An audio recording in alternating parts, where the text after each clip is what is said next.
Hello, and welcome back to the Light Body Manifestation Program.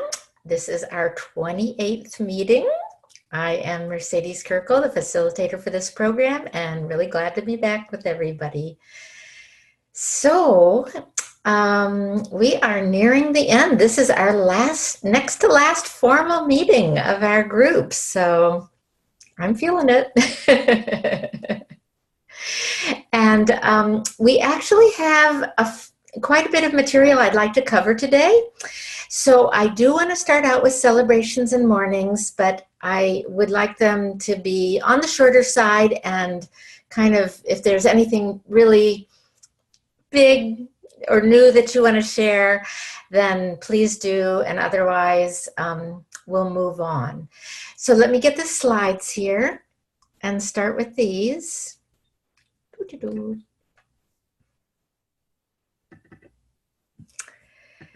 So our topic for today is group creation, but before we get to that, we're also going to be finishing our topic around different ways of relating to authority that will help in stabilizing, coming from this fourth dimensional place of being a co-creator. So more juicy stuff to do with that, and then we're going to do a process together, a group creation process.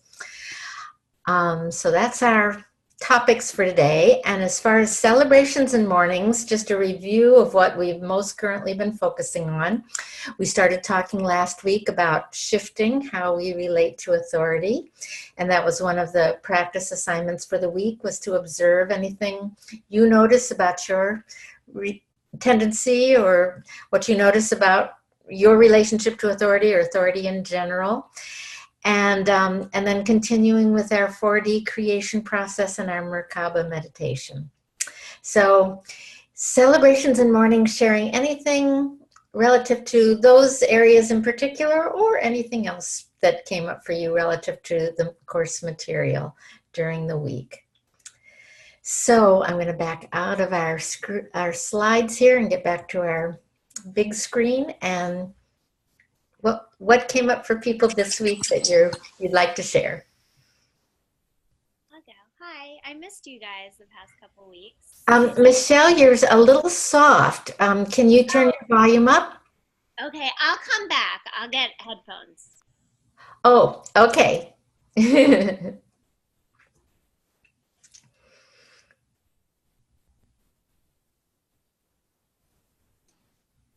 So I had a good week. This is Maria. Hello. I did a bunch of shoulds and musts and everything. And Shooting on yourself? I have a huge collection. But I realized that underneath all that is a belief that I'm not lovable. And then I need to do all these things to attract the love. So that was very helpful. Right. And then when I was doing the meditation, I felt like staying with the Mother Earth and asking her, how does her love feel, as opposed to from my mind sending love. And so it took me a while, but eventually the answer that I got was that it was the same as self-love, that the love from the earth was not different from that. So then it took me, and then I said, well, how does self-love feel like?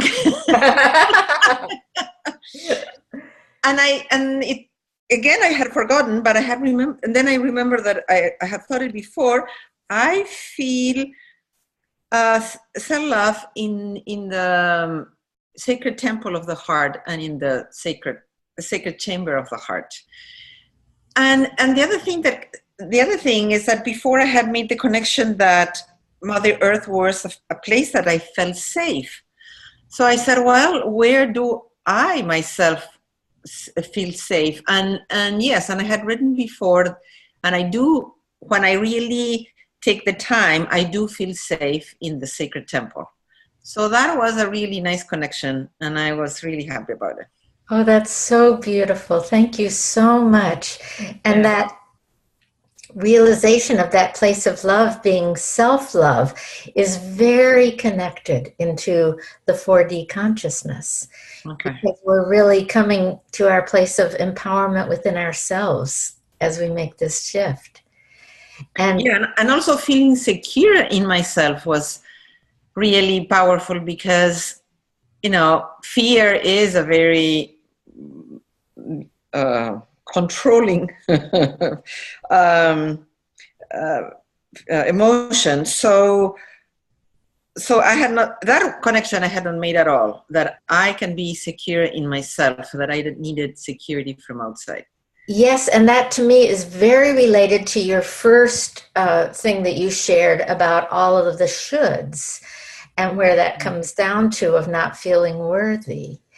Because that is what underlies that feeling in the third dimension, is we're not inherently loved, we're not inherently supported, and so we have to bring force in order to survive ultimately. That is one way of describing the third dimensional consciousness. So we have to force ourselves. We have to force ourselves in our reality in order to survive. Exactly. As opposed to this fourth dimensional place where we are loved. We know that love. It's self-love. It's security, and all of those qualities emanating from a self place. Yeah, from the heart. Yes. Okay. Thank you. Thank you so much.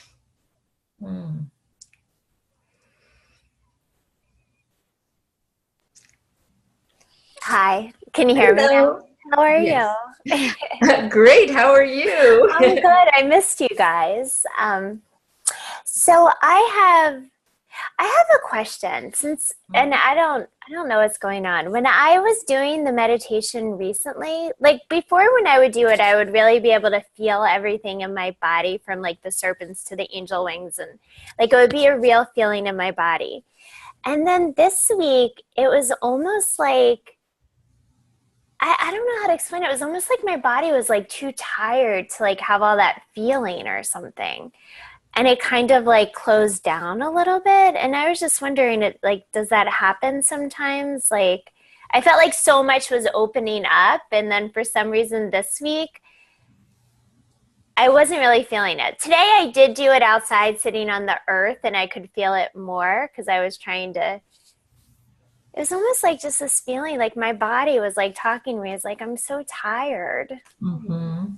Yeah. And there can be phases, and there can also be shifts. What often happens is that initially you feel it a certain way, but that's an experience. It's not the actual event. Okay. And so the feeling can change. And it doesn't mean that you're not doing it or that it's not happening. It means the experience that you had and that maybe you were identifying with the process has shifted. Okay. So it becomes, for me, the feeling comes and goes.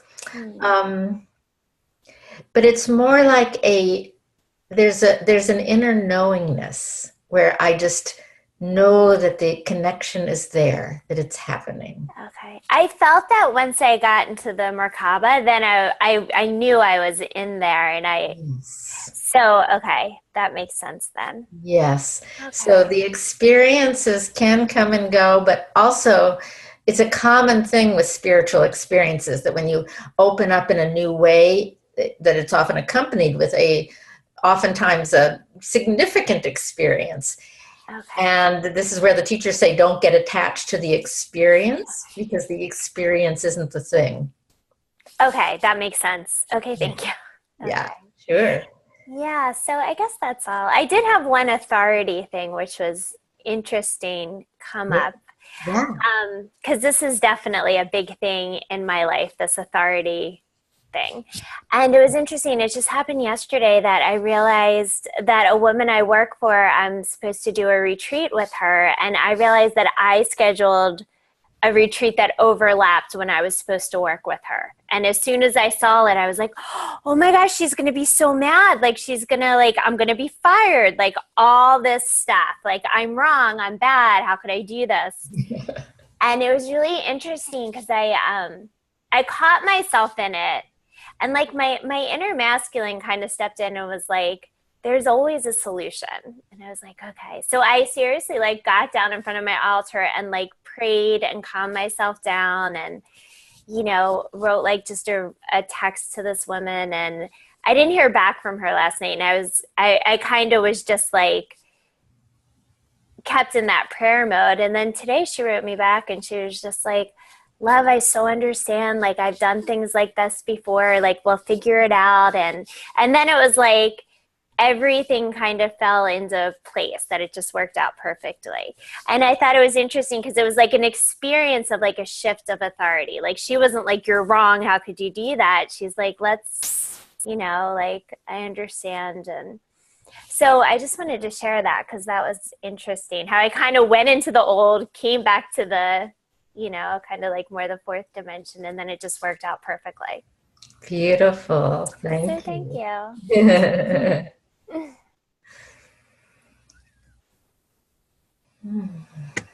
This is Joy. I don't have too much new to report. So I've been doing the meditation, but mostly doing activating the beams and Mother Earth, Father Sky. I sort of tried to do the Merkaba. I kind of can't tell if I'm doing it. So, yeah, so that's pretty much where I'm at. I didn't do anything with authority. But yeah. Okay, thank you. Thanks.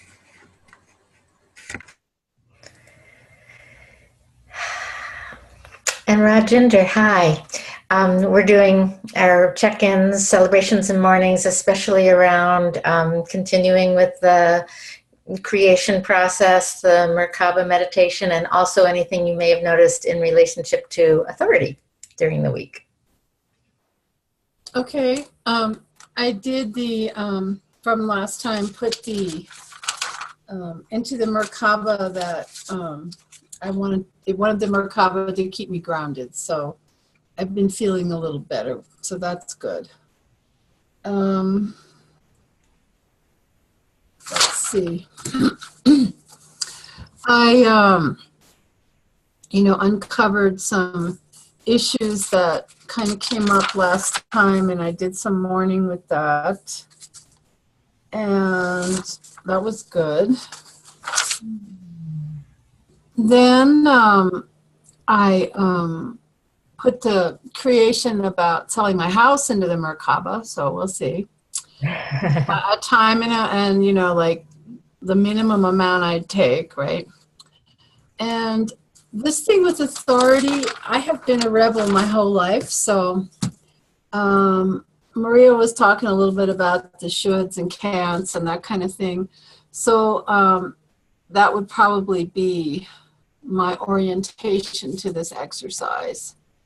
But pretty much I try to follow what my guidance is to do things, and outside of breaking the law, except I do speed. Oh no. Yeah, I pretty much do what I'm guided to do. So. All right. Well, we are going to be working specifically with rebellion as one of our topics tonight. So I'm glad you brought that up. Okay. Good. It works until it doesn't, right? Well, we'll see. So, okay. Well, thank you all. And I want to go back to my slides, so give me just a minute here. All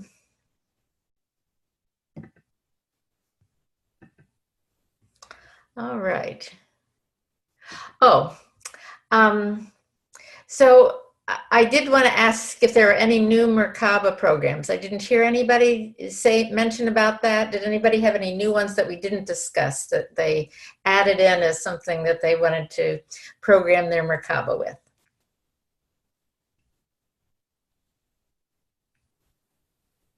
Okay, just checking. And with that, we're going to go to our specific focus for tonight, which is authority versus interdependence. And we'll be talking about what we mean, or what I mean, when I'm using the term interdependence. So, the first thing I want to talk about is submission. And give me just a minute, I'm going to get my notes here.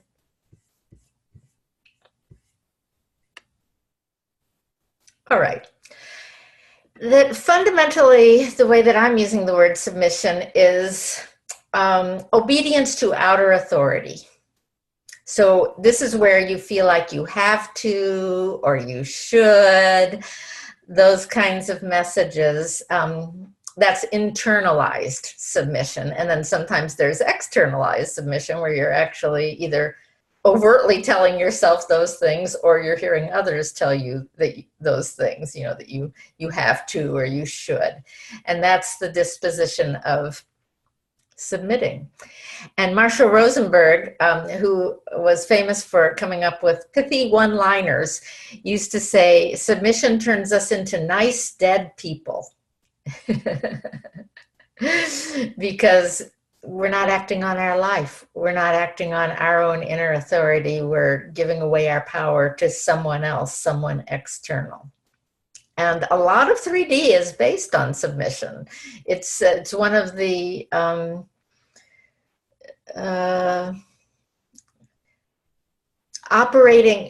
of the MOs in 3D is that, you know, there are authorities and your job is to submit to the authority. And we're taught that in 3D a lot. You know, we're taught that in school, we're taught that in religion, we're taught that from our parents, we're taught that in the corporate structure, all sorts of ways. The legal structure, that's our job, is to submit and be nice dead people, as Marshall would say. And it's also what he used to call the first stage of emotional development, that when children are very young, they do submit because they don't have the ability to make decisions for themselves, or even to know, you know, what their true guidance is. So there's an early stage in childhood where it's appropriate to be submitting, and that's what we do with our parents. And hopefully, if we have wonderful parents, they're weaning us off of that in the process as we grow, of, you know, that they're not absolute authorities, that they're relative authorities in more than one sense of the word, and that they're supporting us in developing our own discernment about what's right for us. But many of us didn't necessarily receive that. So then the second stage is rebellion. And as opposed to being obedient to authority, rebellion is opposing authority. And again, this would in general be some kind of outer authority. And in child development, this often happens, well, the first place it happens is at what we call the terrible twos, where 2-year-olds start to discover the power of no. And that they start to explore that, you know, what is their power to resist authority? And then it gets revisited at other times, especially for many during the teenage years, where there's a real active exploration of, you know, what is authority, and do I have to go along, and what's my power to not go along with authority? In our 3D model, rebellion is generally not favored. Those who are in authority, who have some degree of power, often try to oppose rebellion, suppress rebellion, because it's perceived as a threat to power. And Marshall Rosenberg used to tell a story that I really appreciated about what he saw in his daughter, where as his daughter was growing up, and when she reached, childhood age of 9-ish, 10-ish, he started to notice that she was very submissive, and he started to be concerned about her, that he had a sense that she was really suppressing herself to be liked by others, loved by others, and fit in and all of that. So he was very concerned. And a few years later, she entered into adolescence, and one of her early incidents of rebellion that she acted out was he became aware of when the school principal called him one day and said, you need to come in and pick up your daughter. She's been, kicked out of school for the day or whatever. And so he went in, and the principal told him that she was told to do something, and her response was F you. And for that, she was getting kicked out.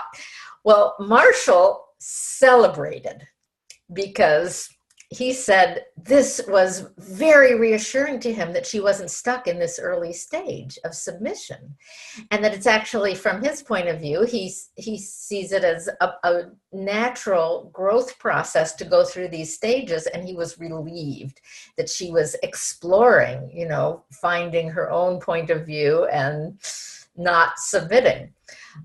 Unfortunately, the principal didn't take that same point of view. They weren't exactly in agreement about how wonderful it was what his daughter had done. But from his point of view, this was good news, and it was progress. And it wasn't the end. That if people stop at this point, they haven't reached their full emotional development. So he identified a third phase, which he called interdependence, or emotional maturity. And interdependence is where you've gone beyond, only being aware of what others want and feeling like you have to sacrifice yourself for what others want, the obedience, or being aware of what you want and feeling like you have to, separate from others to have what you want. In interdependence, you can hold both. You can hold both what you want and what others want, and work to find creative solutions. And this is the co-creative place, the creative solutions of supporting both. And the secret to doing this is to come from inner divine qualities as opposed to strategies. If people are only identifying strategies, they will almost invariably end up in conflict. Do it my way, no, do it my way, and butting heads, as opposed to what's underneath the strategy. This is the inner divine quality I'm trying to fulfill. This is the inner divine quality I'm trying to fulfill. And that inner divine qualities are never inherently in conflict with each other. So that's the secret, is backing up to the inner divine quality to find that place of interdependence where they're not in conflict with each other. And that's what he used to call emotional maturity. And it's what I would call coming from the fourth dimensional consciousness, where you've gone beyond the duality of either or, winners and losers, you versus me. And it becomes you and me, us, we together, not in conflict inherently.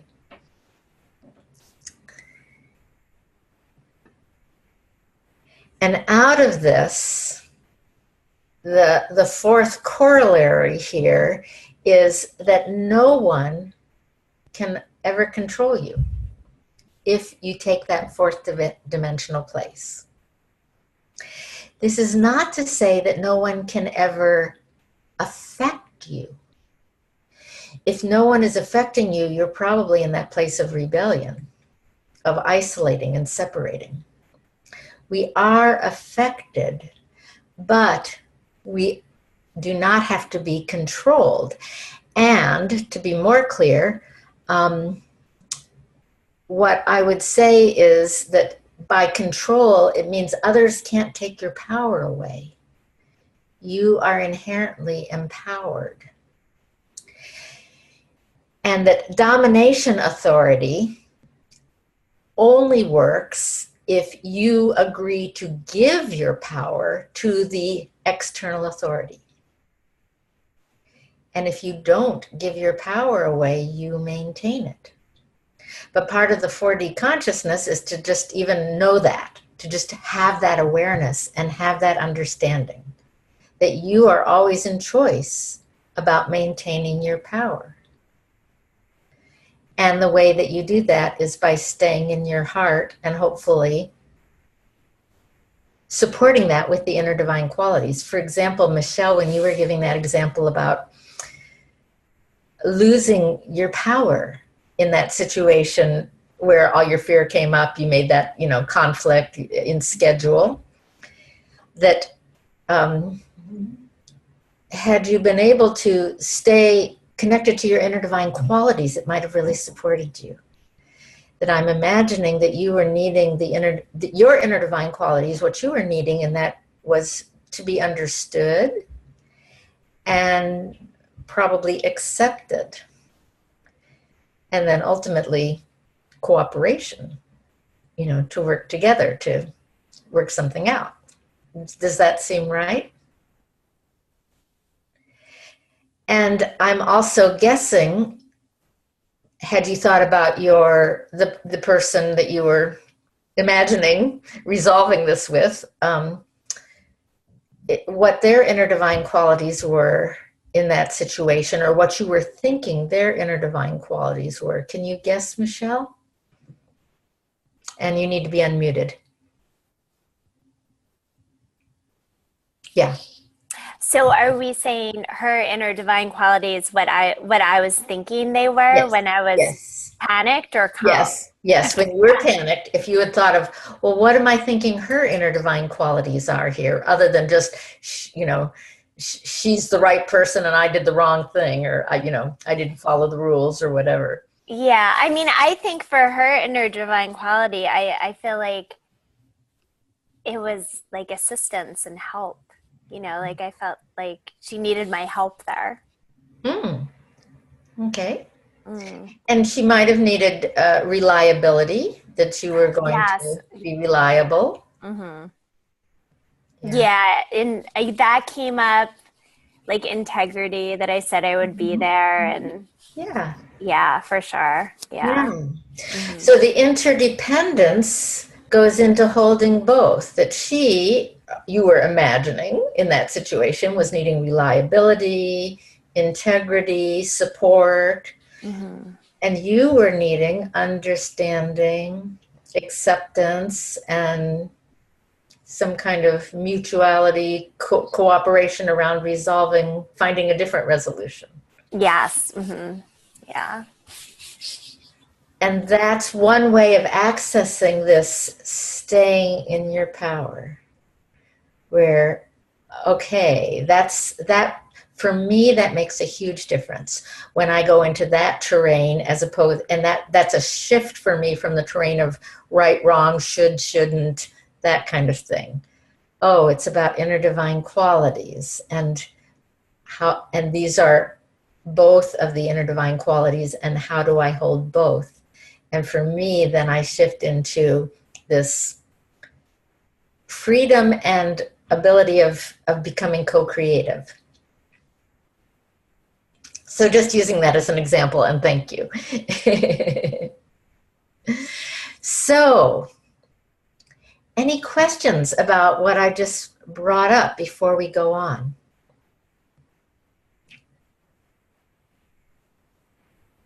And hello, Jennifer. I'm glad you're here.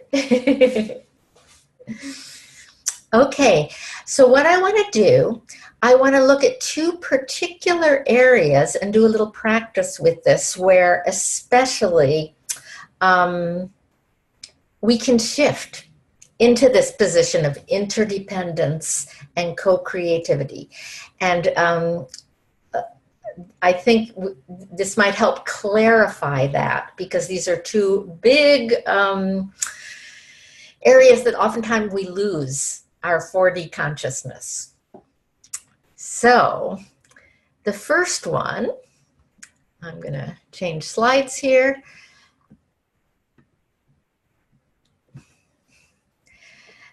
The first one is never hear what someone else is thinking about you.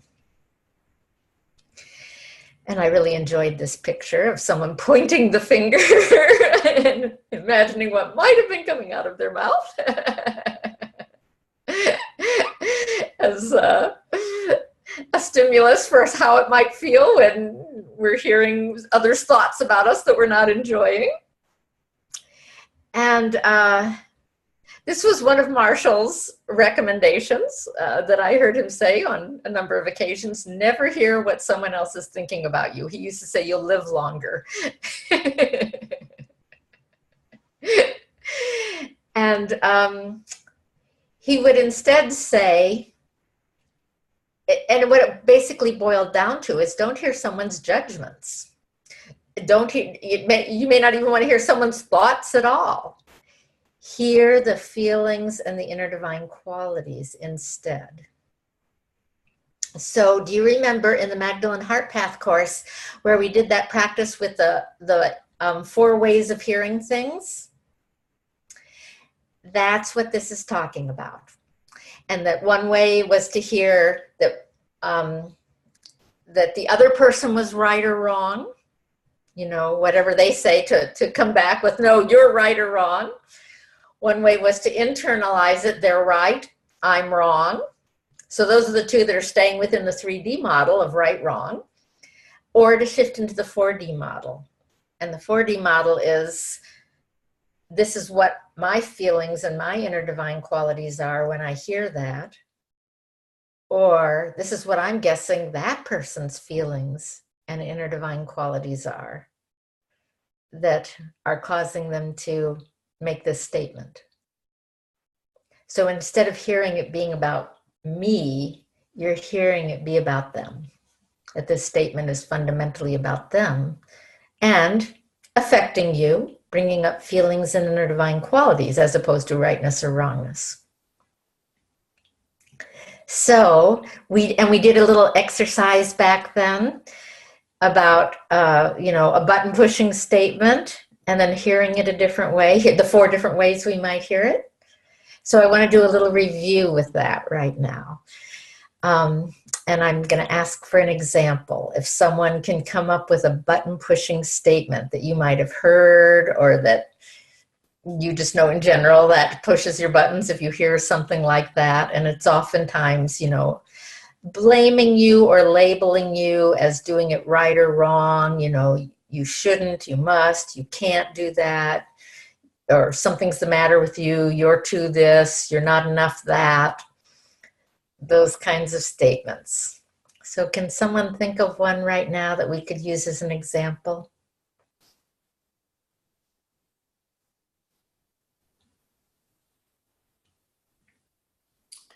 How about you're so controlling?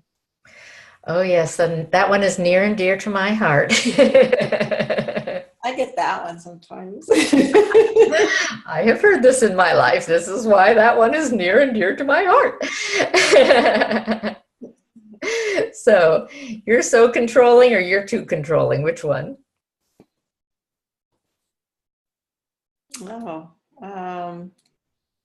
Too controlling. I think you're too controlling. Okay, you're too controlling.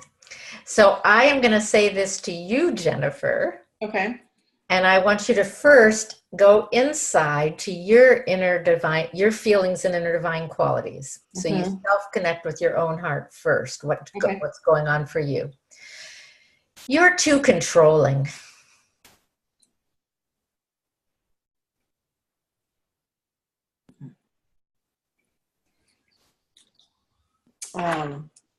When you say it, doesn't have the same feeling that when my husband says it. Okay, so I'm going to be the husband. You're too controlling. Is that better? That's better. So where are my feelings with this?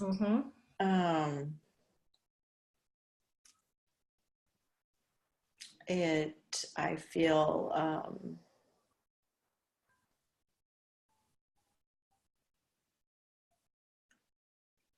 I have this it's like both angry and sad.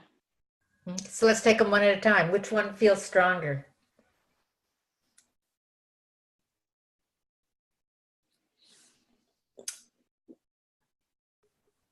Probably sad. Angry is kind of more on the surface. Yeah, angry might be covering up the sad. And then the sad is Right. right underneath there. Mm-hmm. The angry wants to go into making them right or wrong. Right.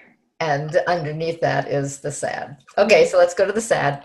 Okay. And what inner divine quality is not being fulfilled for you that the sad is pointing to?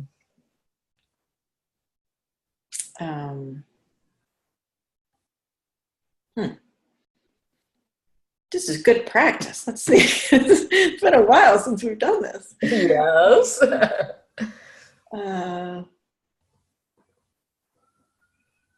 In particular to the controlling, like the trigger statement. Yeah. To him telling you that you're too. And if anyone wants to make a guess, go ahead and make a guess. Yeah, help me out, ladies. Inner divine quality. I don't know why I'm like so drawing a blank. I'm so sorry. Understanding. Are you needing to be understood?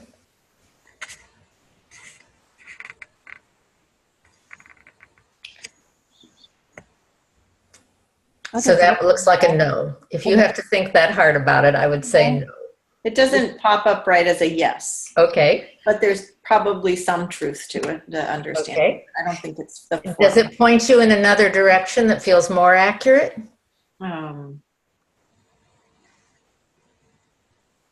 Respect. You need respect. So do you feel sad because you're needing respect? Yes. That's a yes. Awesome. And just as an aside, Joy, that would have been my first guess too. But notice how it supported her in, setting the compass to where it needed to go. So feel that self-connection first. And this is the mourning piece. This is the mourning. This is I'm sad because I'm needing respect. And mourning is a key piece of keeping connected to your power. So give yourselves that for a moment, that mourning piece.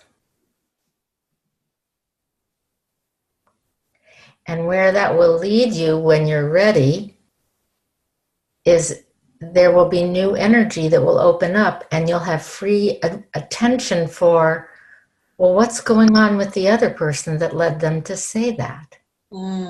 This is where mourning actually leads, but in an organic way, as opposed to the forced way, like I should forgive them when you haven't healed your own heart first.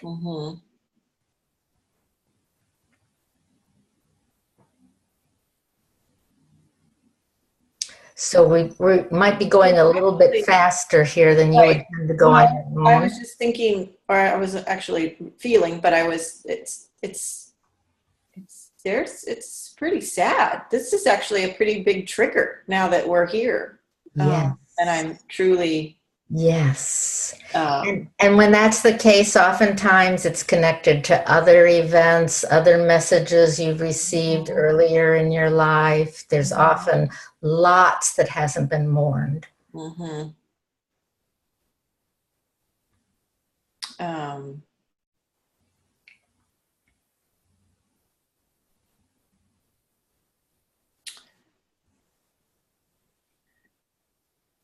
But I do think it's amazing how, like, by, the inner divine quality being respect, just that, I don't know, tapping into that right away, like going, oh, wow, it's like a new level of sadness around that. Yes. So I want to move to the next step, but I want to just contextualize this, that you may not be ready for the next step yet. You may need some real time with this. But we're going to go there just as a demonstration here. But in life, you might want to separate these. You might need, mourning sometimes needs time. And it will tell you when it's ready. It will tell you when suddenly you've had enough. You've filled yourself with what you were needing enough that suddenly you're curious about the other person. Mm-hmm. And it happens naturally. Okay. So let's say we got to that point. Okay. What do you guess might be going on with your partner when he says that in terms of his feelings and his inner divine qualities?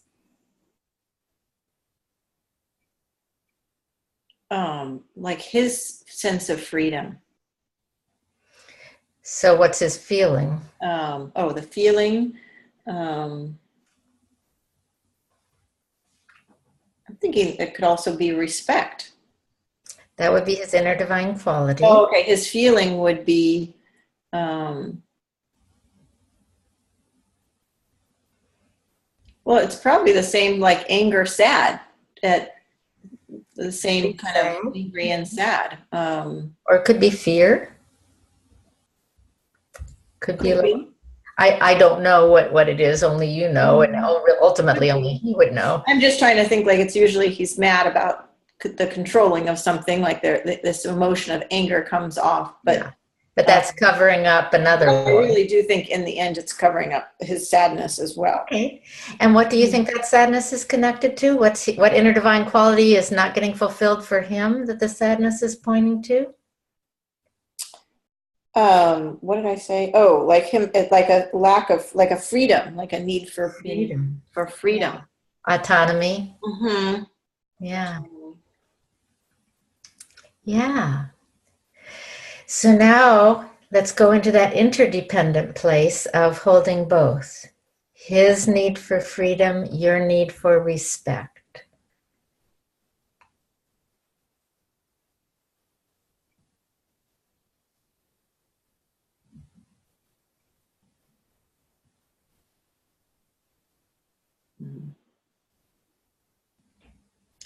Okay. And compare that to you're too controlling, where that leads you. Mm-hmm. It's totally different. The idea of, I mean, just even to be able to like express that, for me even to discover it right now, but I was just going to that place of imagining him saying, you know, his need for autonomy and my need for respect, and I don't know, just there's a piece around that. Yes. Or you saying it in a way that he could say, yes, you're right. I get it. Mm-hmm. Yeah. And then co-creating from that place. Mm-hmm. What else could we do that would work better for both of us here? Mm-hmm. And then you're on the same team. It's not me versus you anymore. Mm-hmm. Right. Yeah, because the tug and pull definitely isn't working very well. Yes. Right. The right-wrong power game. The right and the back and forth, because it That's just it right. becomes so circular in that Right. 3D, you know. So that's what is behind this. Never hear someone's rightness, declaration of rightness or wrongness. Mm-hmm. You don't have to let that in. And that is as opposed to submitting to it or rebelling against it. Mm-hmm. We have this other choice to hear something entirely different. Mm-hmm.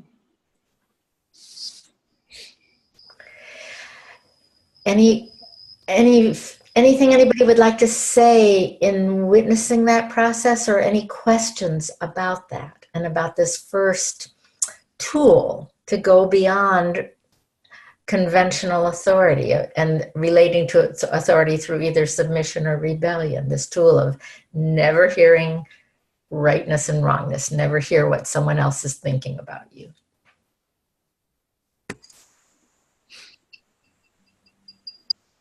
It's helpful for me because that's one of mine as well.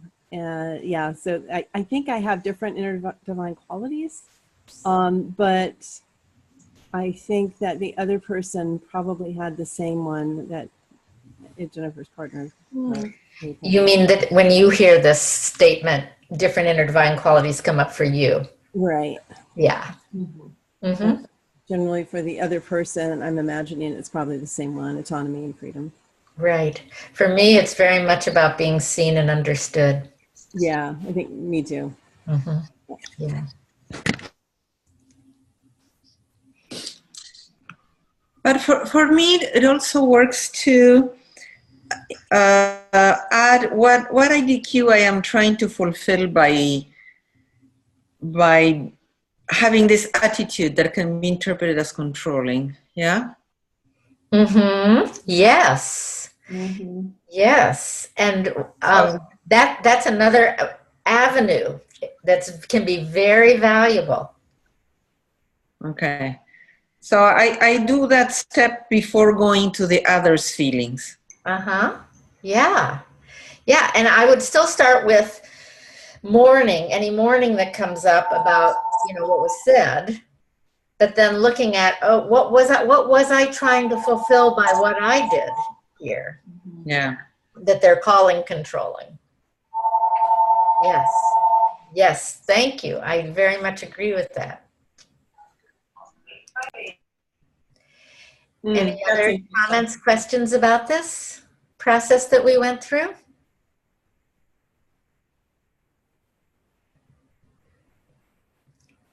Okay, so I'm going to give one more tool, hopefully, for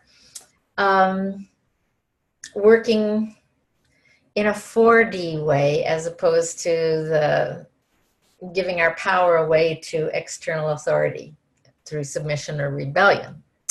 So this one is never hear a demand. And I thought this picture was a good accompaniment to the idea of a demand. When we hear a demand, we're hearing authority telling us that we have to do something or we should do something. So with a demand, it's more in the arena of an action that we're assuming, is the right thing to do or that we have to do or that we should do, that kind of thing. And here is another way of relating to it, that we don't have to hear it as a demand. Instead, we can hear it as a request. So I'm going to give an example in this case. This is something that I used to hear as a demand, and this came from my mother, where she would say, "Stay in touch. That's so important to me." And that was something that I would hear as a demand, that I have to stay in touch with my mother. And I also heard it as, she's judging me as not staying in touch and that kind of thing. So if I were to not hear this as a demand, what I would hear instead is her saying, "Would you be willing to stay in touch?" Regardless of the words that she's using, that I would hear it as she's making this request of me. And then what would even support more my staying connected to my heart and in my power would be to attach it to the inner divine qualities I'm imagining she's trying to fulfill through this request. And so in this case, the inner divine quality might be connection. She wants to stay connected to me. And maybe she wants a sense of peace, that I'm okay, reassurance that I'm okay, that kind of thing. But I think in general, her primary thing was connection. And so rather than me hearing it as, my mother says I have to stay in touch, I can hear it as she's asking me, will I stay in touch? Because she wants to stay connected to me. For me, that brings about a whole shift to hear it that way. It reminds me that I always have choice. And so in this situation, as an example, I could even ask her, are you asking if I'll stay in touch with you because you really want to stay connected to me?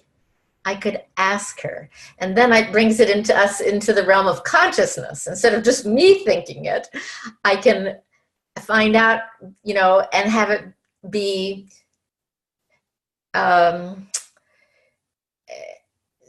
explicit, out in the open between the two of us. And also, I'm making that shift into, I'm hearing this as something you would like, rather than something you're saying I have to do. I'm hearing you'd like me to stay in touch because you want to stay connected. Is that right? And what that tends to do is to open the other person's heart. If you connect the inner divine quality to the request that you're hearing. So this is a practice we didn't actually go into because it's a little bit more advanced. We didn't go over this in the Magdalene Heart Path course, but this is another way of being in choice about what we hear, and doing it in a way that's more about staying connected to our heart rather than connecting to our minds and to right, wrong, shoulds, shouldn'ts, have tos, that kind of thing, is to hear requests rather than demands. I have a question. Yes. What happens if I want to say no to that demand? I still phrase it as a question and then I say no? What I would say, rather than saying no, because no oftentimes brings out to other people the idea that you're rebelling, that we're in either or here, and you're saying, I refuse to do what you want. Instead, to say the inner divine quality that wouldn't be fulfilled for you by saying yes. And oftentimes, if you couple it with the fact that you want the other person's inner divine quality to be fulfilled, that makes it even stronger. I would really like to stay connected to you too. And I'm feeling like your suggestion that I stay in touch is going to be stressful for me, because I'm not going to be in a place where it's going to be easy for me to stay in touch. And I'm imagining you might want me to stay in touch more frequently than I'm going to feel comfortable doing. So I'm feeling reluctant about staying connected this way. Maybe let's look at other ways we could stay connected. So that way you're saying, I do want you to get your inner divine quality, and the particular strategy you're suggesting may not work for me because of other inner divine qualities I have, like ease or support for what I'm doing during this period of time, or, that kind of thing. So then you can make new suggestions based on what might keep us connected that would also give me greater ease or greater support for, my undertaking or whatever. Is that helpful? Thanks. Yeah, thanks. And the real key there is to keep emphasizing the both, the yes and especially for someone who's not familiar with this fourth dimensional way of coming from things, to keep emphasizing that you want them to get their inner divine qualities met, and that there might be other ways that would work better for both of you. That will help bring them along into this 4D consciousness and out of the 3D consciousness of limited options of, it's black or white, either or, your way or my way.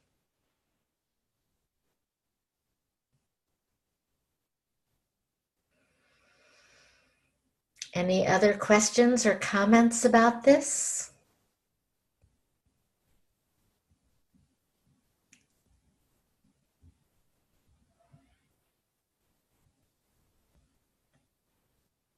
Okay. So, if I could say something, I was just thinking about how I sometimes give demands.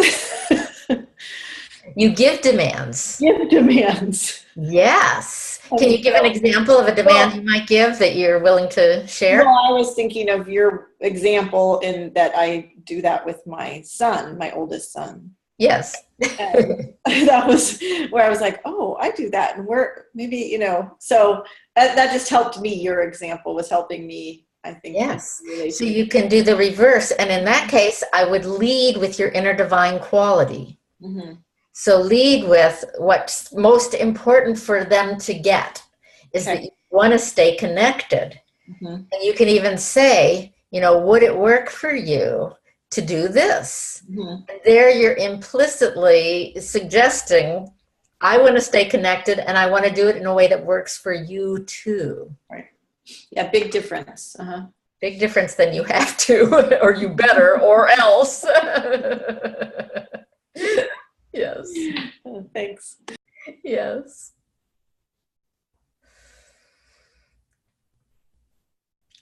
So I will have these processes that we just went through in the notes that are going to come out for this week. And what I'm going to suggest as the part of the weekly practice is that you notice your relationship to submission and rebellion, and to these two arenas, how you tend to hear rightness and wrongness versus feelings and inner divine qualities, and how you tend to hear demands versus requests. So shifting into these ways that will support us staying in the fourth dimensional consciousness and coming from this co-creative place, this place of interdependence, as opposed to either or, one party's on top, the other person either has to submit or rebel.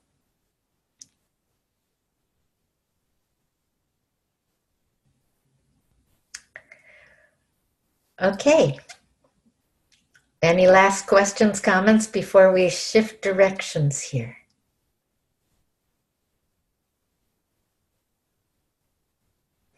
Okay, well, I'm going to get rid of Uncle Sam and come back to looking at all of you, which I would much rather do. And now what I want to do is also shift into talking about group creation and do a practice together as a group creation practice. So the core of this is the same as what you have been hopefully exploring, of doing your own practice with creating what you want in your life, you know, through the meditation we've learned and being in your Merkaba and starting to explore that, how to create in the fourth dimensional way. Excuse me just a minute. Here we go. And one of the things I've been hearing from people and that I just want to underline and emphasize, which is I very much support at this stage that you more and more listen to your inner guidance and do this in a way that works for you. And I'm hearing that people are doing that, and I'm really celebrating that you are, you know, tuning into yourself and listening and following it. And that to me is a sign that you are coming from this fourth dimensional place where your own guidance, your own connection to your heart, and however you're accessing that, you know, from the sacred space of the heart, through your Merkaba, whatever is most real for you, that is becoming your guidance. And that is one of the hallmarks of the fourth dimensional process. And going beyond this external authority that we're just talking about and giving your power away to an external authority with shoulds and rules and right, wrong, and all of that, and instead being guided by your own inner life and trusting that. So I just want to re-emphasize that and say that I'm celebrating that I hear that already happen, really, for all of you. And I'm really, really happy about that. And it's very affirming to me of the process that you're all engaged in and have gone through, and that we have all gone through together. And that's a real celebration for me. So just wanted to underscore that. And then talk a little bit about, okay, if we want to build on this into doing something as a group, creating together as a group, how might we do that? And I want to say, first of all, that there's a principle in this, and this is a principle in our own self-creation process too, but it applies to both, which is that when we're involved in creation, we want to be aware of respect of others' free will and respect of others' spiritual process, their spiritual path. And that we don't want, to the best of our ability and to the best of our, consciousness, our awareness of this, we don't want to cross that line where we're trying to control what another is choosing or doing in their life. And so that's an art. That's something that to be aware of and to let grow, is that line of how to be a co-creative person and to be engaging and creating in the world, and yet not overstepping where we're interfering with someone else's free will. So I just wanted to say that. So an example of that might be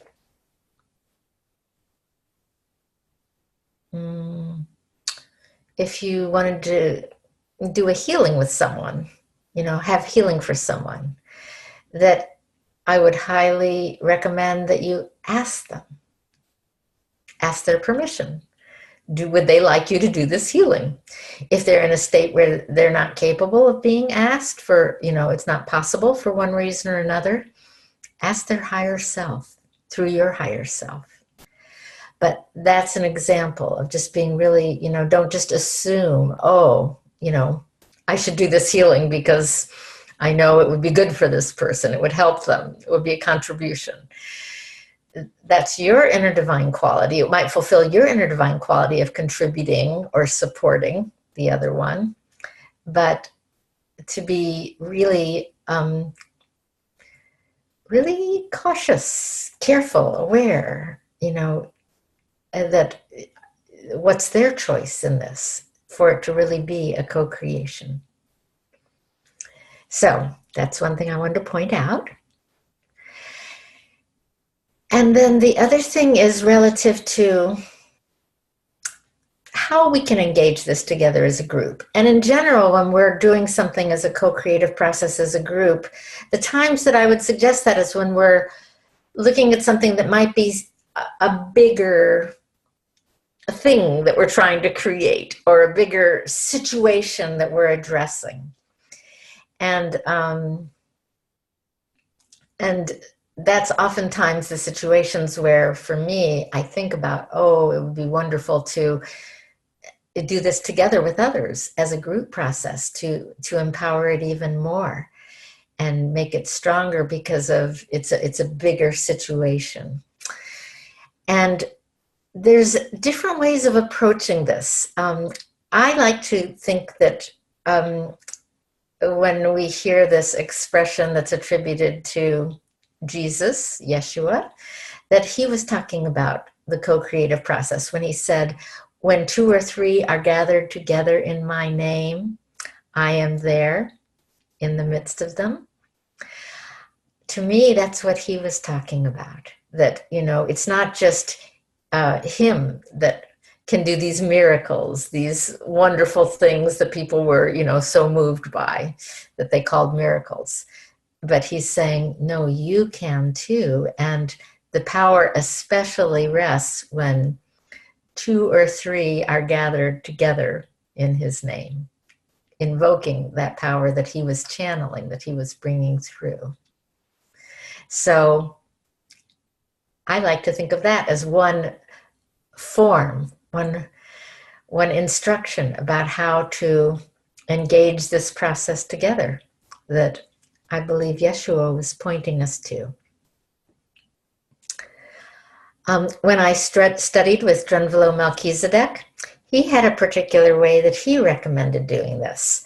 And I look at this as another option, as not the only way, but another possible way. And the way that he suggested was that that there needed to be 3 people at a minimum. There could be more, but a minimum of 3, and that there should be both genders represented. So there should be at least 1 man and 1 woman of the 3 or more people. And that the way that he was recommend doing this as a group process was that one person was kind of like the lead person who was doing the more masculine process of really, seeing the creation that was desired in this situation and projecting that out into, the Leonardo sphere, and from there out into the universe. And that the other 2 people were supporting that person. So it was a kind of a focalization, one person who was doing the process and the other 2 people kind of blessing and holding heart space and empowering that to be even stronger. I think that's a very interesting suggestion. I have never actually done this process, and I have interest in doing it. But I also don't think it's the only way to do it. I don't think we're limited to, if we don't have 1 man and 1 woman, oh, we can't do it or whatever. I, again, think this is one possible way that I could see being, a very powerful way of doing it. I like the image of that focalizing. It kind of reminds me of like a prism. Instead of light coming through and being, spread out through a prism, we're kind of empowering the prism back to like one, ray of light and sending that to the situation. That's how I'm seeing it. And I like that. So that's another suggestion. And then the other possibility that I am going to suggest, and I also want to say that there are probably other ways that you may already know of, or you may come across, or in your exploration of this, you may come up with ways. And that is part of this co-creative process, that we are infinite beings of infinite creativity. So this is a jumping off point, not a limiting point.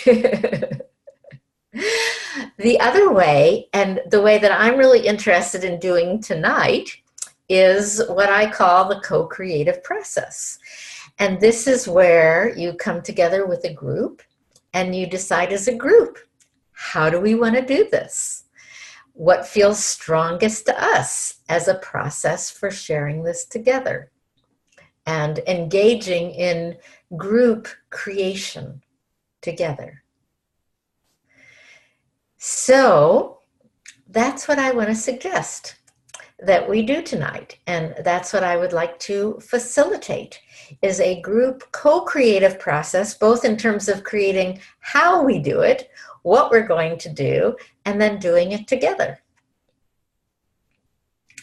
So what I'd like to start is opening it up to what we would like to focus on creating together as a group.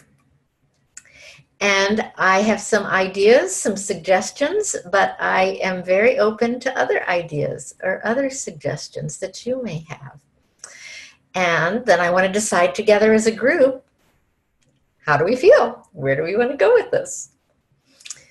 So the suggestions that came to me were, I have been really feeling this has been quite a dramatic period of time, and especially in terms of lots of natural, what are often referred to as disasters, natural, events in nature going on at a large scale that are affecting lots of people. And this includes, hurricanes that, most recently started with Harvey and then Irma, and now there's a new one, Maria. And lots of effects going on currently from all of those at different stages.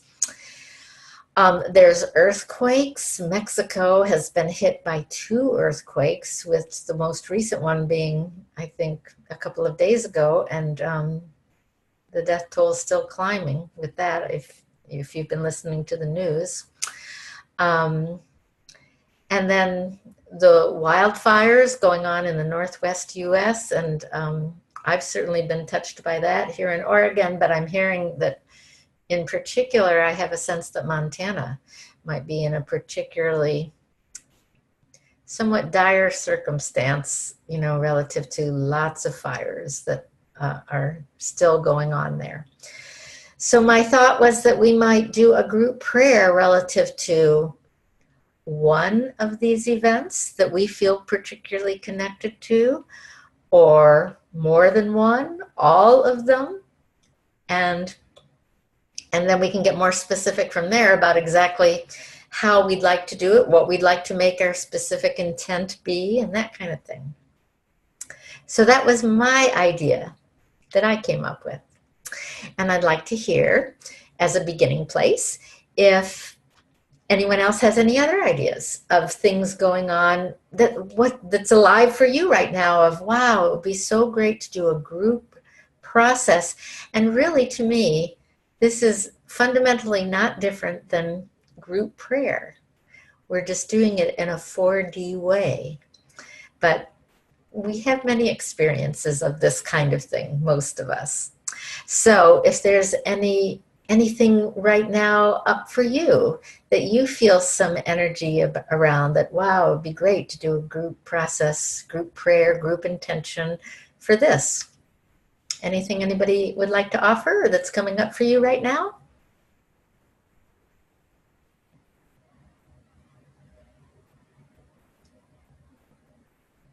This is Rajender. When you were saying this, I was kind of getting this hit, the healing from Mother Earth.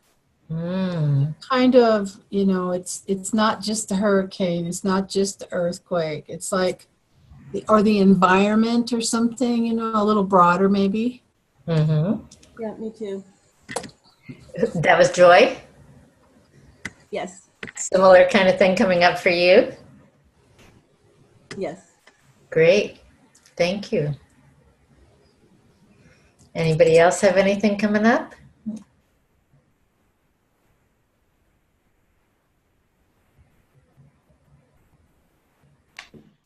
I personally have lots of family members in Mexico that were in Mexico City and in two towns near the epicenter.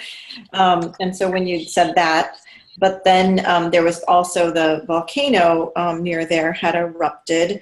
And so I kind of went to that same space of this kind of the earth healing and balancing from my original thought of the earthquake.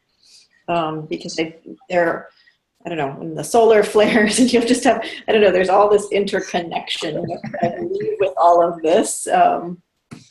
And so I think it seems like we're all kind of somehow on the same page as usual. I just wanted to mention this morning at 2:30, I woke up and could not go back to bed, and my thoughts have been on Mexico in particular. So, yeah. Maria, did you want to say something? Yeah, I want to say that I feel close to everything that has been said. However, I'm still feeling, I wouldn't call it resistance, but I'm still feeling like shy or tentative. So to propose something and really feel it in me. So I will today I will go with a group, and I'm hoping that by creating with a group, I will open up more to the process of creation. So I don't have any. Are you feeling comfortable with what we're proposing, these kinds of things, and engaging a group process together? Yeah. Okay, great.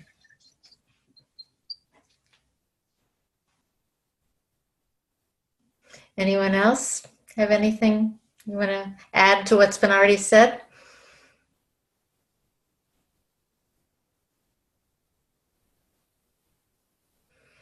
Okay, well, this is what's coming up for me in this moment.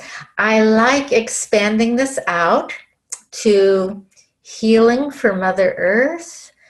And there was some other second part of that that I'm forgetting in this moment. Rajendra, what was it? The environment. The environment. The environment and Mother Earth. And then within that, I'm feeling, and I want to see how others feel about this, that there's space if people feel particularly connected to any of these kind of, I'm seeing them as kind of like eruptions, you know, events, these, yes, that have happened, that you could choose to be more specific about and including or especially this arena or this area or around this event. And if you want, you can, you know, if you're feeling moved to that, you can do that or not. And so we can have some leeway within of everybody going the direction within that feels strong for you if you choose. How does that feel to people? I'm seeing heads nodding.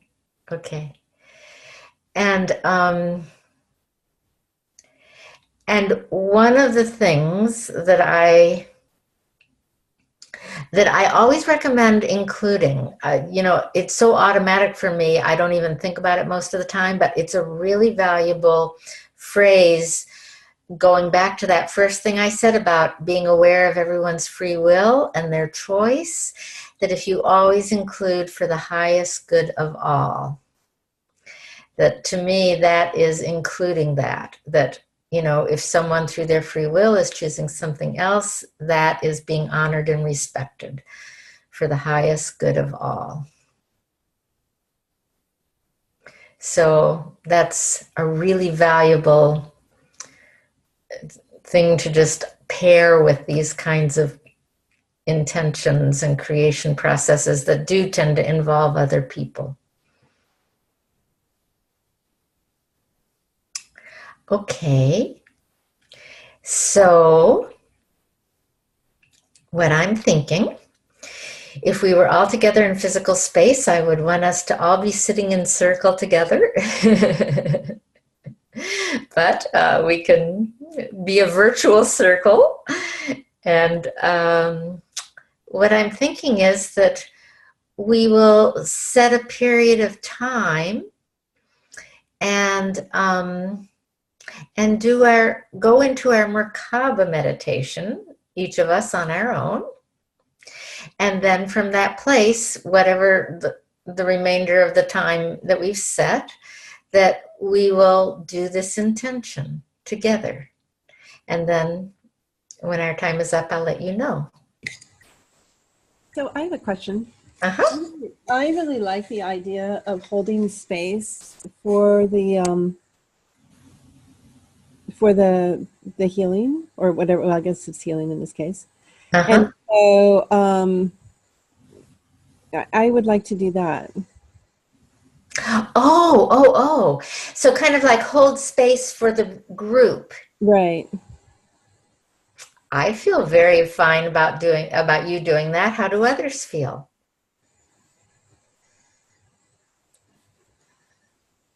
So just for Michelle, if she didn't hear, I was just saying that I wanted to I'd like to hold space for the group. It's something that I had read and I hadn't understood. It was somebody who was describing a scene and I hadn't really understood what they were doing until you explained it. But that's really what they were doing. People in the middle had the intention, and then the people surrounding them were holding the space. And I was like, oh, okay, that makes total sense now. Yeah, and I'm wondering if there's any other people who feel similarly who would like to take that position. I'm not understanding. So what I'm understanding, and correct me if this isn't accurate, Joy, is going back to what I was describing as the process I learned from Drunvalo Melchizedek. Okay. Relative to there being kind of a lead person and then the other two people holding space and supporting, empowering the lead person. Mhm. And so that was a way of kind of focalizing the energy and directing it more powerfully towards whatever you're wanting to create. And so what I hear Joy suggesting, if I'm understanding correctly, is that she'd like to do that with the group, where she's holding space for empowering the group, and that the rest of us can be, doing the intentional process of directing the healing of Mother Nature and the environment and any of the particular events we feel called to. And she is going to be sort of embracing the whole group and empowering the group process as her aspect of it. Is that right, Joy? Yes, thank you. I couldn't have said it better. Okay. And did that clarify for you, Rajinder? Yes, thank you. Okay, great. So how do other people feel about that? And is there anybody else who would like to do what Joy is feeling called to do? I like to do what Joy's doing. It's Rajinder. Okay.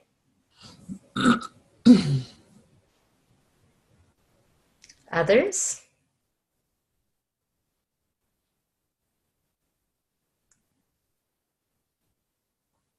I just want to say I agree with the process. I really like the idea of the holding.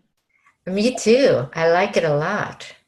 But I feel called to be in the creating instead of the holding position. There's a part of me, since we have 6 doing this, that I have this, there's a part of me that's going, oh, I wonder what it would be like to have 3 and 3. 3 people who are holding the space and focalizing the energy, and 3 people who are actively engaging in the prayer, the process, or the creation process. I'll hold space. Okay, or I'm happy to do that too. So what I would like to do, I'd like to go around and see between these two what people feel most called to, and take it from there. See how that falls out, and then take it from there. And I'm suggesting that we all go into our Merkaba to do this. So we'll all be doing the Merkaba meditation together, and then from that place be doing one role or the other.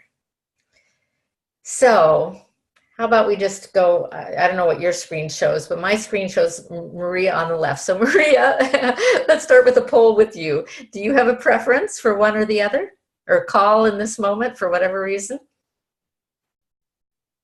I think I want to try both. So as long as I get a chance to be on either side, I'm fine. Otherwise, today I prefer to be in the creating part. Okay. Thank you. To give it a try. Okay. Okay. And Jennifer, you said you wanted to be in the creating part. Was that right? Okay. And Rajinder, you feeling called to be in the holding part? Okay. And Joy, you're feeling called to be in the holding part? Great. And Michelle? I feel like I want to be in the holding part. Okay. Great. All right. So what I'm going to suggest, and what I'm going to do is just ask if we're all in agreement, and if anybody isn't, if anybody has anything they want to shift with any part of this or suggest something else, speak up. But I'm going to suggest then that we do our Merkaba meditation, that we that Maria and Jennifer and I will go into the active creation process, and Rajinder, Joy, and Michelle will go into blessing and supporting and empowering the prayer that we're engaging.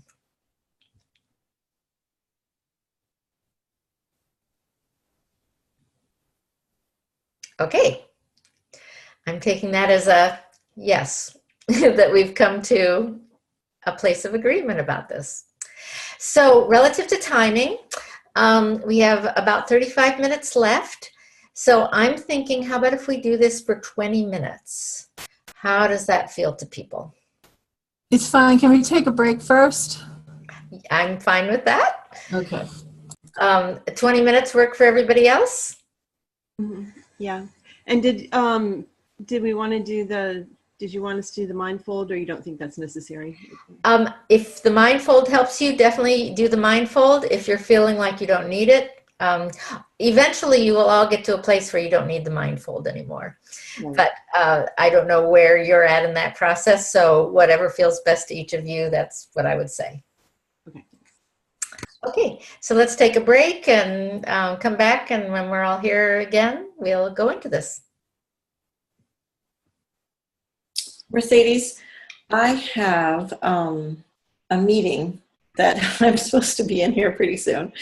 So I can let them know I will be a little late. But at the end of the 20 minutes, can I exit? That would work for me. And thank you very much for letting me know. And I can let the others know too. And, just listen to the tail end of the recording. Okay, perfect. I feel bad, but I'm presenting at the board meeting, and so I could. Cool. So it's just a timing thing. Yes. All right. Well, thank you for letting me know. I'm sorry you need to go, and I completely understand. Okay, perfect. Thanks. Okay.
I'm going to lay down, so I'm here. Okay, thanks. And I'm guessing everyone else is back too, as far as I can tell. Yes. Okay. So I am going to suggest that we just go right into it at this point, and in 20 minutes, I'll let you know when our time is up. So I'm actually going to turn off my video for the 20 minutes, and then I will come back and turn my video back on. So see you in 20 minutes.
So gently begin to bring yourself back.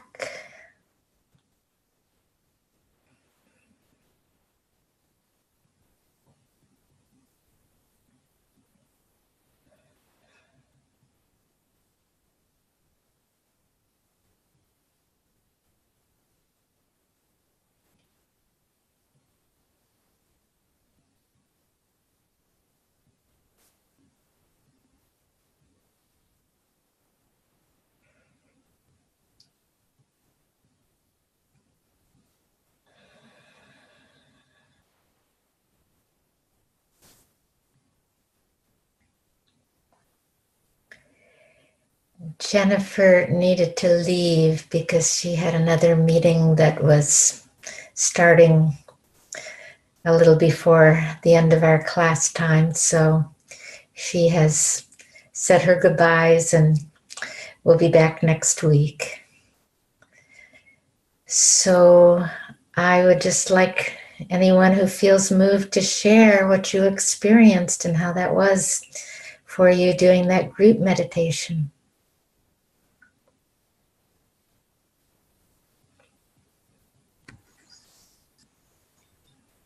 So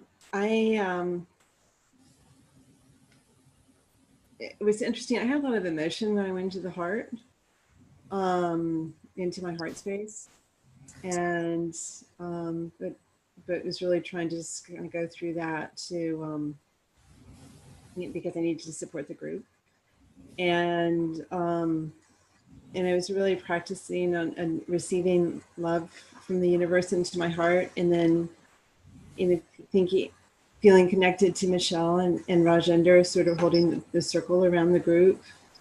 And then I guess it was sort of an inspiration from one of your slides, but sort of sending the energy up above so then it would kind of condense and come down for the three of you inside. So that's one. And I didn't quite understand what you said at the very beginning about what came up for you relative to your heart. I just had a lot of emotion when I was going into the heart space. Yeah, it was interesting. Painful emotion? Just sort of tears. I don't know that it was painful necessarily, but yeah, just emotion. I don't know. Undetermined. Okay. Thank you.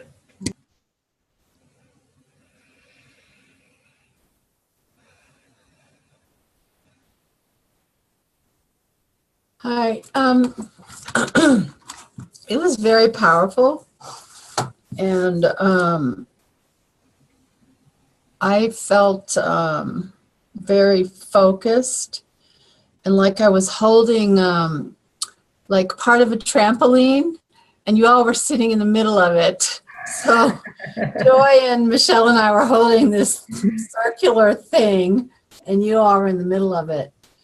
Yeah, it was very focused and powerful. Wow. Yeah. Thank you. You're welcome.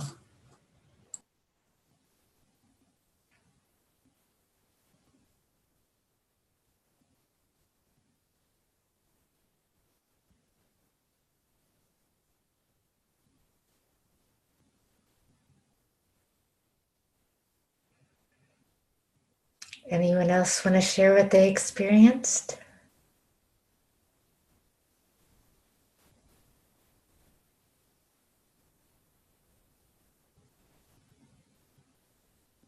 Okay. No, I was waiting for Michelle, thinking that the three people had done the support will go first. But for me, it was really powerful. I felt very supported and very connected to the five of you. So at the beginning, I didn't know what to do. I said, "What is this? I don't know if this is healing for the earth or healing from the earth to me or whatever." I said, "Well, okay, it doesn't matter. I have done this before, and I will remember how to do it." So I trusted the process, and I opened the heart after going to the Merkaba, and I felt a very strong connection to the heart of the earth. And I heard from the earth saying that she needed to be heard, that was the healing that she was looking for. So I just sat with that. And then from my heart, there was a lot of light going to everyone in the world. And then I saw the 6 of us in a circle, all of us having that light from our hearts to the center. And then from that, making a huge column of light, which was kind of watery. And from there, going to the rest, you know, like a fountain, like that. And then going to the rest of the planet. So the way I set up the creation was not so much with an image, but with a feeling. Yeah, I was trying to feel. Beautiful. Thank you.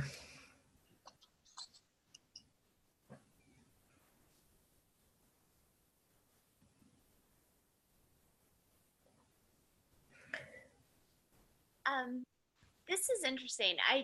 Jennifer actually just texted me this whole message that she received from Mother Earth. It's so beautiful.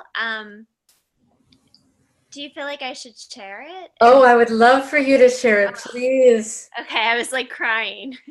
Okay, so it says, this is Mother Earth speaking to us. I am going through a cleansing, healing, and regenerative process, partially due to my natural cycles and partially due to the disrupted and disconnectedness that humanity perceives with me, as we are all one, human beings and Mother Earth. I am ever so gracious that you have gathered in my name to honor me in this time of healing. Your ability to stay connected to me will support others and move away from fear of these so-called eruptive events. Those that are injured are in choice, and thank you. Your group strength is needed as much as your individual love for me. You chose this path, you all did. You are the divine children. With love and gratitude, Mother Earth. Oh, so beautiful. I know, so beautiful. So that was from Jennifer, and thank you, Jennifer. Thank you, Jennifer. And would you like to share anything about your experience? Yeah, I mean, I just felt so much like of this peaceful, strong energy, and when we were doing I was just in awe of the strength that I felt like I was holding, if that makes sense. Like the energy was so beautiful and so strong. Yeah. Mm-hmm. It was like an honor to be holding that for you. Wow. Thank you very much. And my experience, I felt so much power and so focused, like I could really feel, you know, the group energy and how that's so big, you know, so much bigger than just me when I'm doing my own process, and so appreciating it. It was so easy. It just felt so easy. And in the beginning, the first image that came to me was an image of the earth in her Merkaba. And as I was connecting with my Merkaba, I was seeing the earth in her Merkaba. And that was somehow very moving for me to see that, and kind of to see her wholeness and her perfection in that. And then I went through different kind of waves and phases during the meditation. Like there was an early one where I was really relating to the earth as the feminine, and how we've really hurt her, you know, because of the way that we have not understood how to relate to the feminine altogether, and that it's really very much, you know, played out in our relationship to the earth. And at one point that turned into a forgiveness process. And I saw the people I saw like all of us in our masculine and some of our leaders, you know, holding the masculine space is like just having their hearts opened and so connected, not even understanding why, but shifting into this deep love and reverence, you know, for the feminine and the earth. And I saw everyone kind of laying down on the earth in this forgiveness process, and, you know, wanting to be reconnected and to forgive, to be forgiven, you know, to ask forgiveness for being so dissociated from the feminine. And then it went into a very peaceful, very, very peaceful place. And then it went into a place where my angels were working with the angels of all the people who were affected by the current events and supporting them in whatever they needed so that they would be cared for and given whatever they needed. And that was really, really beautiful. And then just, you know, feeling this kind of new creation of the beauty of the earth and of really loving the earth and understanding her and deep connection to her for all beings, and just holding that and enjoying that. So that was my process that I went through, as much as I can remember it right now. Wow. So great, great power in this. And this is what I would like to continue to do. And my idea about having ongoing groups is partly to do this kind of continued process together. So a wonderful initiation, I think, tonight. And thank you all for joining me and sharing this process with me. It's so precious to me to have all of you to do this with. So thank you so much. And with that, we're at the end of our time. So I will be sending you all of these processes and the notes. And I've heard from some of you already about the ongoing group, and thank you. And if some of you still want to respond and haven't yet, please do so. And I'll be in touch about that. But it's looking like a yes, that we can do this, which I'm really, really happy about. And then a little preview next week. We have a little bit more of information, and then we're going to be doing some closing processes and a closing celebrations and mornings about this whole process that we've been through. So I encourage all of you during this week to reflect back on what has occurred for you since we started way, way back in February. And we'll be sharing that together as part of our closing of this phase of our connectedness. So, let me quickly do the slides for our practices. I forgot about that. So let me do that really quick, and then we'll share a goodbye. So let's see. Daily meditation is still the same to, you know, practicing the Merkaba in whatever way feels right for you, and practicing manifesting in whatever way feels right for you. And hopefully this process together was a support for all of you in your individual processes too. And then the weekly practice, there's going to be 4 parts to this, and you will get this in the notes too, so you don't have to write it all down. The first is one time during the week to do a situation on your own around not hearing what people think about you. So coming up with a situation where something pushes your buttons and writing down who said it and what they said, and then writing down a heart response. And I'm going to amend this here to starting with, you know, your own heart, what you feel in your heart, your feelings and inner divine qualities, and then what you're guessing were the feelings and inner divine qualities of the other person, and then comparing the difference between that place to just hearing the button pushing statement and taking that in with your mind. So one time during the week to do that practice. Similarly, one time during the week, similar practice with not hearing a demand.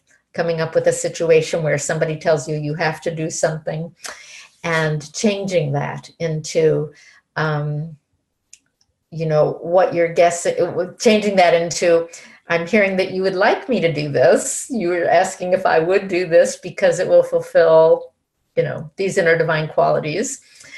And then writing down how your honest feelings and your own inner divine qualities that come up in response to that reframed request. And if necessary, coming up with a different request that would better fulfill all the inner divine qualities. So again, I'll have this all written out, but one time during the week as a practice doing that. And then noticing in general through the week, your relationship to submission and rebellion, or maybe hearing, what people think about you, or hearing demands, and then sharing that as part of your sharing with your practice buddy during the week. Okay, so I'm going to go back to our general sharing and invite everybody to unmute yourself, and we'll share a goodbye for now. Bye, thank you. And I'll write about the email. Sorry about that. No problem. Bye, everybody. Bye. See you next week. Okay. Bye. Bye.